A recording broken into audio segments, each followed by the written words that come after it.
di saat berdiri dia berselawat, membacakan zikrul maulud mahalul qiyam, tempat di mana saatnya berdiri, ya Nabi salam alaika, ya Rasul salam alaik, maka orang itu akan dihapuskan dosanya sebelum dia nanti duduk kembali.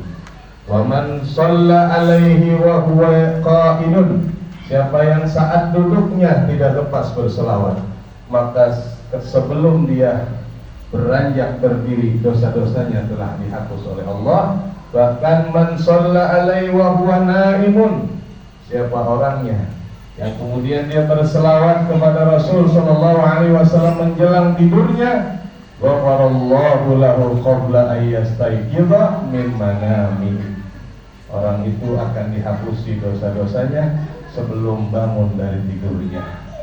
Karena itu hadirin rahimakumullah, selesai azan kita diajarkan ati sayyidana Muhammadanil wasilata wal fadilah wasyarafa wad darajatal aliyatar rafi'ah.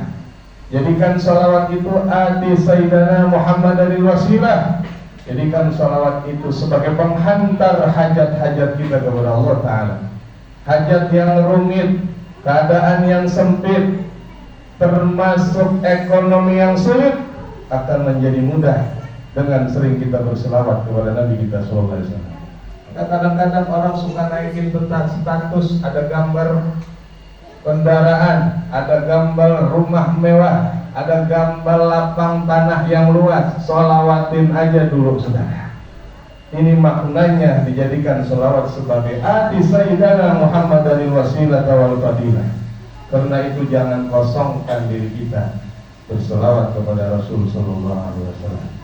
Kemudian ketika Rasul ditanya oleh para sahabat, ba'dus sahabah, sebagian sahabat bertanya kepada Rasul, ya Rasulullah, salatullahi asran liman shalla alaika salatan wahidah.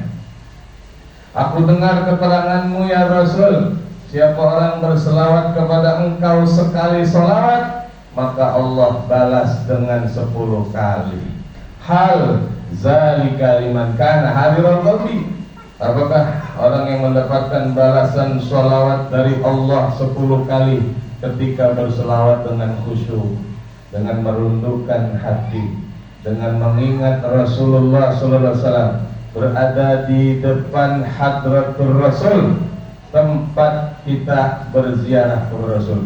Kata Rasulullah, lah, bukan. Yang dibalas salawat oleh Allah Ta'ala sekali salawat dengan 10 adalah likulli musallin ghafilin ala ghafilin, yaitu orang yang berselawatnya gak khusyuk.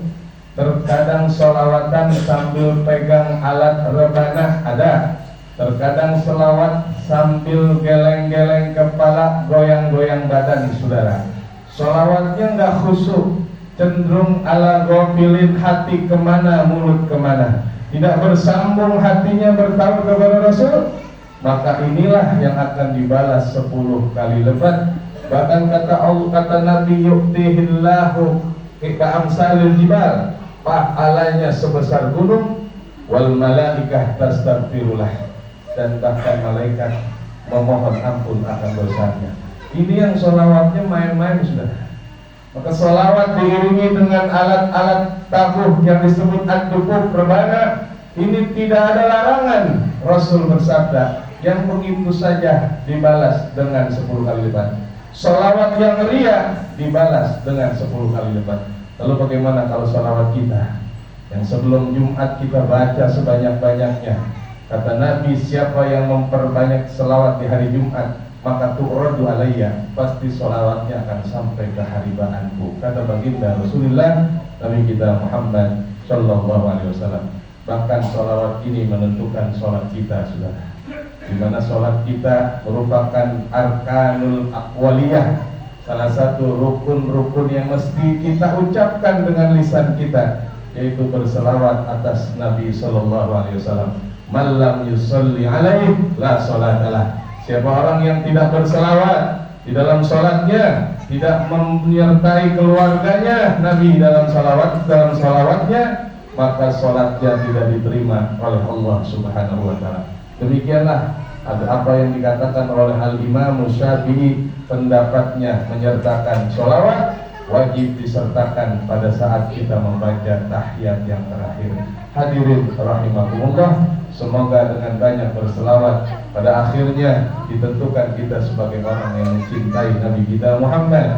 Sebagaimana beliau katakan, man ahabba syai'an aksar min zikri. Siapa orang mengaku cinta akan sesuatu, maka dia akan terus-terus menyebut kecintaannya. Mudah-mudahan kita kelak di dunia mendapat kebahagiaan dan di akhirat mendapatkan syafaatul uzma, pertolongan besar dari Nabi kita Muhammad sallallahu alaihi wasallam. Barakallahu li wa lakum fil Qur'anil azim wa nafa'ani wa iyyakum bima fihi minal ayati wa zikril hakim. Wa taqabbalallahu minni wa minkum tilawatahu innahu huwas samiul alim. Aqulu qawli hadza wa astaghfirullahal azim li wa lakum wa lisairil mu'minina wal mu'minat wal muslimin wal muslimat fastaghfiru innahu huwal ghafurur rahim. Allahumma shalli ala